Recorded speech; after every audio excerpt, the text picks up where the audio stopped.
2 minutes pour comprendre. Aujourd'hui, le stress et l'épigénétique. Alors, je suis avec le professeur Gilbert Deray. Vous êtes auteur de Choisissez votre destin génétique. En quoi réduire ou maîtriser ou augmenter son stress influe sur nos gènes?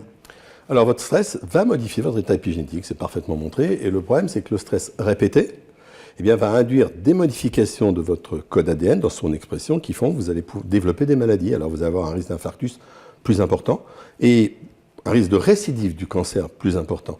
D'où la nécessité absolue de gérer ce stress dans une société qui, malheureusement, est de plus en plus stressante.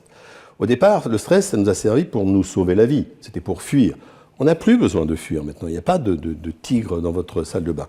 Donc, il faut qu'on apprenne à le gérer pour diminuer le niveau des hormones qui sont défavorables, éviter de stimuler les mauvais gènes et éviter donc ces maladies. Et je vous en donne un exemple. Lorsque vous avez un événement majeur comme un match de football perdu dans une Europe-Pays-Bas par exemple. Les Pays-Bas perdent chez eux une demi-finale, une demi-finale de Coupe d'Europe contre la France. Eh bien, le lendemain matin, vous avez plus d'infarctus aux Pays-Bas et moins d'infarctus en France. Voici un des effets du stress sur notre santé. D'accord. Comment on lutte contre le stress? Alors, c'est à la fois simple et compliqué. Il faut absolument analyser sa situation personnelle et son environnement. Pour l'environnement, il faut éviter d'être entouré que de personnes toxiques. La toxicité, c'est contagieux.